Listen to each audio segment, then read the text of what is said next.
إلهي مع إسكالة وهرين أنت كدب وحول مع النقيا كسر قلقيا شركا hablaha u badan hablaha gobolka saaxil ka shaqeeya arrimaha guryaha ama adeegtooyinka hay'adda sayda oo xasan iyo mas'uuliyiinta kale ka joogaan hay'adaha forum sif hay'adaha surad faadimo shacaabiga dowladda hoose oo leela ka joogto waxaan ugu mahadnaqayaa inay maanta ka soo qayb galeen shirweynaha urur loogu sameeyay hablaha gobolka saaxil ee ka shaqeeya guryaha ama adeegtooyinka loo yaqaano kula shirka wuxuu daaray yahay waa shirar hore soo socday oo gunaanadkii shirarkii iyo tababaradii iyo talooyinkii la yeeshay hore loo yeeshay waxaa laga hadlayaa sida hablaha gobolka saaxil ama hablaha gobolka ama degmada iyo heer gobolba loogu sameyn lahaa urur ay ku midaysan yihiin oo ka shaqeeya danahooda iyo xuquuqdooda iyo arrimaha markaa haweenka shaqaalaha ee guryaha ka shaqeeya ku tacalluqa kulay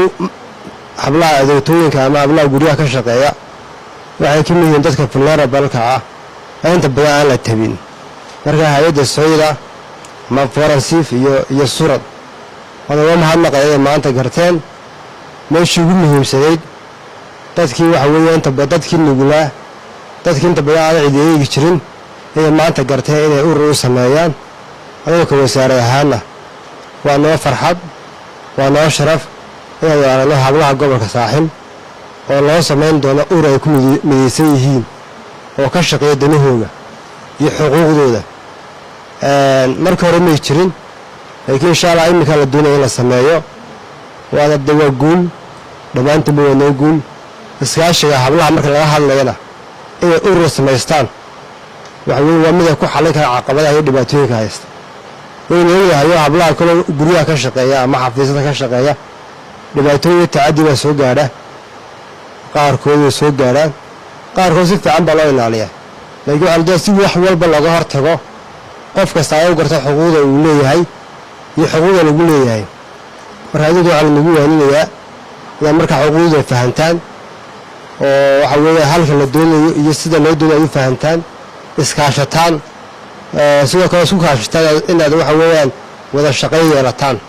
hadda wada shaqeyn yeelanayaan waxay ma helaysaan marka maanta waxa weeyaan waa fursad baad heshaan inaad urur samaysataan kuwa ku wasaaradda diyaarba mar boonahay oo cid kaliya haweenka hoos yimaadaan oo wasaaradda shaqooyinta arrimaha bulshada oo marba diyaar u ah marka wixii taadiya iyo wixii dhibaato iyo wixii marka cabasho marba waa inay furanahay marba waxa weeye cabasho loo soo gudbin kartaan haddii wax dhibaato dareentaan haddii goobaha ka shaqeysa dhibaato ka dareentaan mar walba waxa hooyada ugu jirnaa insha Allah dhawaa waxa la sameyn doonaa call center aad wixii number laga soo waco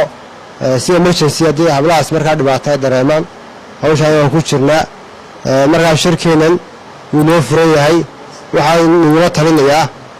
in markaa qaataan go'aamada ka soo baxa oo aad fulisaan oo ayaa ka dhigo wax inta maanta la idin sheego birtooda kala yaaca cid walba xuquuq u baahan tahay ururka wuxuu noqon doonaa urur heer qaran maanta ururka waxa lagu sameeyo laga doodayo ama tababarkiisa la qaadanayo wuxuu noqon doonaa urur heer qaran oo isku xidhay Soomaaliland oo dhan ururka heer gobol la sameeyo gobolada dhan laga sameeyo qaarkood marka dhammaan mid guud baa la sameeyaa ay ku midaysantiin halkana waxa la sameyn doonaa urur marka gudoomiyaha laga sameyn doonaa iyo waaxida qaabka ururada nidaamka ururada la maraya marka hada aqoonta laga siinayo iyo tababarka laga siinayo waxay rajaynayaa aad ka faa'iideysan doontaan oo waxa weeye sida la nagu dhigay sida la nagu soo jeediyba aad u fulin doontaan mar labaad saxaabada ma hadnaqaya wasaaradda iyo hay'adda sayda iyo hay'adaha kale marka la shaqeeyaba oo uga mahadnaqayna hablaha guriga naga shaqeeya hablaha kale u hadlaba waxa weeye maanta waxa weeye halkii ugu muhiimsanayd ayaa maanta loo dooray inay ururka yeeshaan ururkaas naftiina noloshooda wax ka taraya marka shirkuna inoo furan yahay tababarkaada ka faa'iideysan insha Allah aad iyo aad noo salaam dhamaantii. Wassalaamu calaykum warahmatullahi